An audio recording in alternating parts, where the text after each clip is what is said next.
mereka tuh berpikirnya Tuhan ya atau dewa itu maha menghukum, bukan maha pengampun.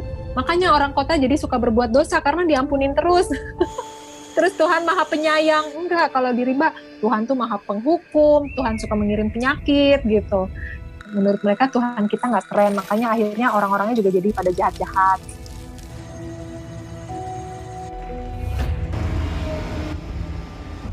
Bunuh diri, kalau kita tidak menjaga hutan kita itu bunuh diri. Dan udah kelihatan kan sekarang. Pendidikan di sekolah sekarang ini nggak memberikan awareness ke kita bahwa kita ini benar-benar ada di ujung tanduk gitu loh. Kita ini sebenarnya lagi menghadapi kepunahan massal gitu loh. Sekolah dan sistem pendidikan di Indonesia nggak memberikan awareness tentang itu. Sebelum lanjut berbicara tentang kehutanan, kita perlu tahu dulu tentang konsep keragaman hayati atau biodiversitas. Arti biodiversitas adalah keragaman berbagai jenis kehidupan yang ada di bumi. Bagi kita semua yang tinggal di kota dan jauh dengan hutan, kehidupan alam liar mungkin hanya bisa kita lihat di televisi. Namun pada kenyataannya, udara yang kita hirup, air yang kita minum, dan makanan kita semua bergantung pada biodiversitas. Beberapa contoh sangat jelas. Tanpa tumbuhan tidak akan ada oksigen. Tanpa lebah tidak akan ada proses pembuahan. Hutan adalah rumah bagi biodiversitas di bumi. Kalau bahasa klise kan selalu dibilang hutan itu paru-paru bumi tuh. Aku melihatnya sih bukan sekedar hutan. Kalau kita menyia-nyiakan pengetahuan manusia yang paham tentang hutan, yaitu orang rimba, masyarakat-masyarakat yang tinggal di hutan, kita semua yang akan rugi gitu. Di bumi sudah ditemukan 1,7 juta spesies makhluk hidup. Dan diperkirakan ada 9 juta spesies yang belum ditemukan dan tercatat. Namun, hanya sejak 40 tahun terakhir, jumlah hewan liar di dunia berkurang hingga separuh. Separuh. Peradaban manusia sudah menghantarkan spesies-spesies lain menuju kepunahan 1000 kali lipat lebih cepat dibandingkan proses alaminya. Padahal, tidak ada satupun individu atau satu jenis spesies yang dapat hidup sendiri tanpa makhluk hidup lain. Kalau orang rimba bilangnya konsep kulkas. Itu aneh-aneh karena mereka pakai bahasa kota. Mereka kan lihat kulkas ya di kota. Apa ini kulkas? Katanya.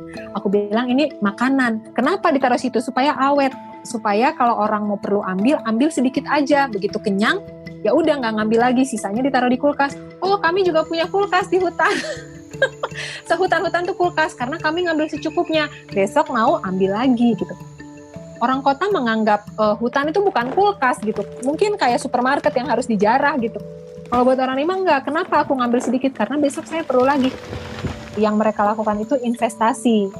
Aku menginvest kebaikan supaya besok kebaikan itu bisa aku ambil lagi gitu. Selalu dalam kalimat klise kita semua berkata, melestarikan lingkungan untuk anak cucu kita. Dan sekarang, inilah suara anak cucu tersebut. We are in the beginning of a mass extinction, and all you can talk about is money and fairy tales of eternal economic growth.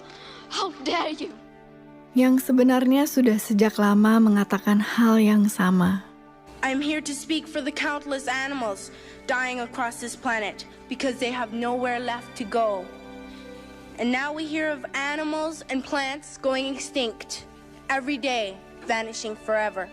Dan di Indonesia ada Salsabila, pelajar berusia 16 tahun, bersama dengan grup Jaga Rimba yang ia dirikan.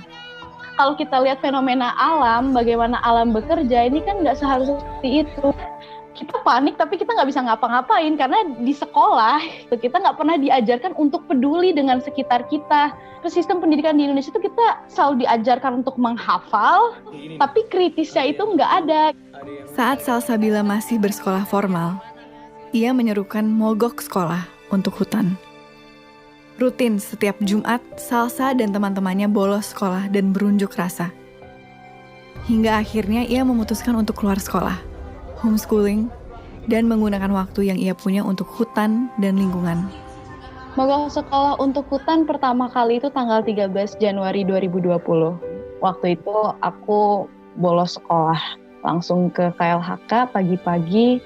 Ketika turun, ya memang gak mengharapkan apa-apa, cuma mau ngeluarin marah sama sedih aja sih. Dan mereka awalnya ya kayak ketawa gitulah, kamu idealis banget sih, oh udahlah sekolah aja dan lain sebagainya gitu.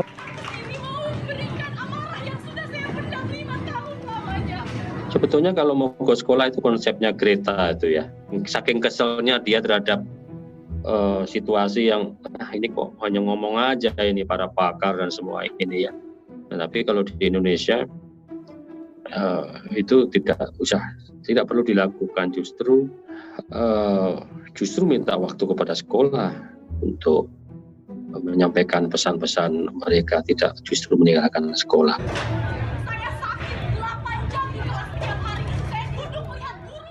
Wah, kalau aku sih paling nggak mendukung kurikulum nasional kita. Kalau menurut aku, anak-anak masih nggak punya kepentingan ekonomi kan dan politik gitu.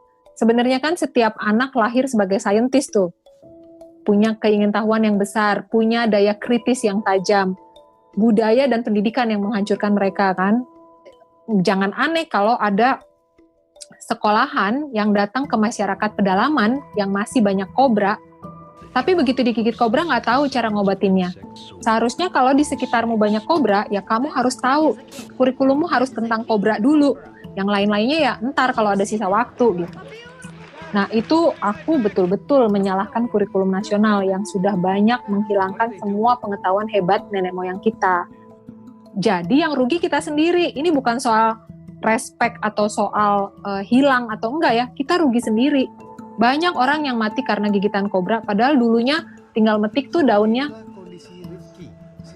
Sebenarnya aksi mogok sekolah untuk hutan ini nggak hanya menekankan bahwa hutan ini penting, tapi juga menjadi sebuah kritik untuk sistem pendidikan di Indonesia sekarang. Pendidikan di sekolah sekarang ini nggak memberikan awareness ke kita bahwa kita ini benar-benar ada di ujung tanduk gitu loh. Kami 2 kali aksi itu langsung dipanggil audiensi dan ketemunya langsung dengan Pak Wakil Menteri LHK. Tapi pas kalau ngelihat hasil audiensi sebenarnya agak sia-sia juga sih. Kami ini masih sekolah, jadi mereka nganggapnya ini, wah ini anak sekolah udah turun, udah paham masalah hutan, jadi jatuhnya lebih banyak ke pujian-pujian yang sebenarnya nggak kita inginkan. Kita maunya mereka bilang, oke, kami akan turun ke lapangan, enggak.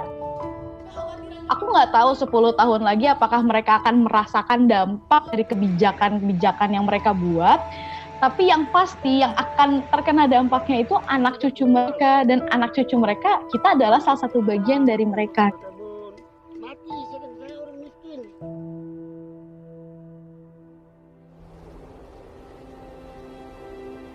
Hutan yang damai juga rupanya menyimpan koneksi yang kuat dengan patogen.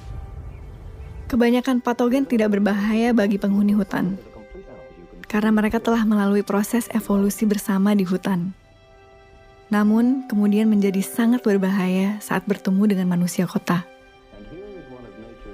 HIV, Zika, malaria, Ebola, Nipah, semuanya berasal dari daerah perbatasan hutan yang digunduli. Kalau biodiversity tadi terdisrupted, yaitu virus-virus akan keluar dari hotspot rumahnya masing-masing. Konsep keramat hutan secara ilmiah erat dengan bahaya patogen yang tidak dikenal tubuh manusia. Pilek gitu kan, kita batuk, kita masih bisa tetap jalan. Orang rimba nggak, kena pilek langsung tumbang. Jadi secara genetik nggak terbiasa gitu. Kalau saya malaria langsung tumbang gitu ya. Mereka malaria tetap aja nggak, kayak bersin aja malaria tetap aja bergerak kemana-mana, nggak ada masalah. Makanya penyakit baru itu bisa betul-betul ngabisin populasi mereka. Ini waktu pandemik gini pada lari makin jauh ke dalam hutan karena mereka takut sekali ya. As soon as we withdraw, nature quickly takes over. Could the corona crisis eventually be good for the environment? Jadi kalau dibilang ini menjadi waktu yang pas supaya bumi bisa menyembuhkan dirinya sendiri, mungkin aku bisa kritik bahwa enggak juga. Karena ini bakal terus berlanjut dan sistem ini enggak peduli mau pandemi, mau enggak, eksploitasi harus tetap jalan. Misalkan yang kemarin di Banyuwangi, tambang emas tumpang pitu ketika lagi pandemi, polisi menjadikan alat justifikasi masyarakat berkerumun, kan katanya nggak boleh. Masyarakat Banyuwangi ini berkumpul untuk menjaga supaya gunung mereka ini nggak digali buat tambang emas, diusir, kriminalisasi terjadi, dikeruk juga, terjadi juga. Dan itu lagi masa-masa seperti ini, baru bulan Maret kemarin.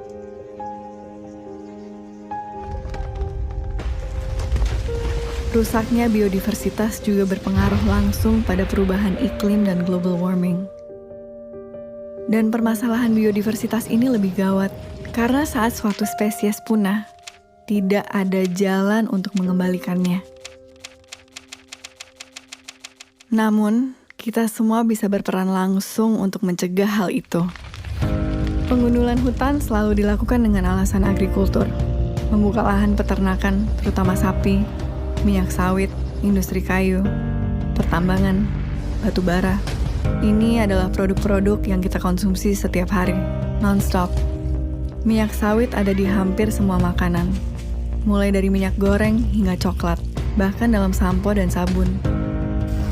Hewan ternak membutuhkan konsumsi pakan ternak yang dihasilkan dari proses agrikultur yang masif. Kayu menjadi kertas, furnitur.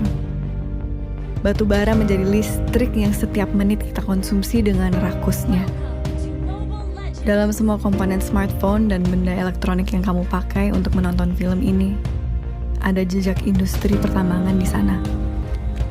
Dengan memilih dan mengkonsumsi produk makanan, sabun, dan sampo alternatif, hemat dalam menggunakan kertas, mengurangi konsumsi daging, hemat listrik, efektif memakai gadget, buka wawasan, tonton film dokumenter tentang lingkungan, bahkan sesederhana mengurangi makan gorengan, sudah merupakan kontribusi nyata dalam mencegah pengundulan hutan. Secara langsung, kita menyetop kepunahan massal hanya dengan merubah pola pikir kita. Jadi jangan lo ngerasa lo pinter, karena sebenarnya bagaimana orang rimba melihat kamu harusnya malu loh dengan cara hidup kamu yang seperti itu. Berpikirnya terbalik gitu. Lalu orang seperti ini dari Jakarta datang ke saya di Rimba, mengajari saya cara hidup yang lebih baik gitu ya, bilang saya bodoh, sok-sok ngajarin saya apa yang mau saya contoh gitu.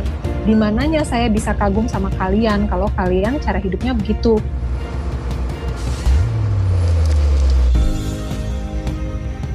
Tanpa hutan, tidak ada biodiversitas.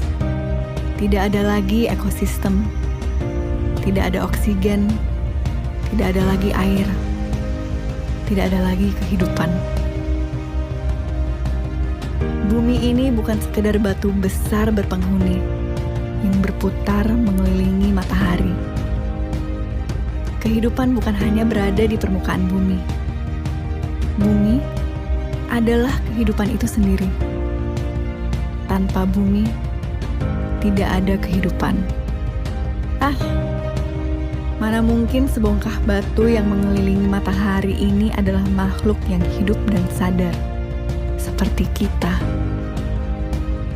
Manusia dengan otak dan kesadarannya adalah cerminan kesadaran kolektif bumi. Kesadaran bahwa kita adalah bumi. Bumi yang menjadi sadar dengan eksistensinya.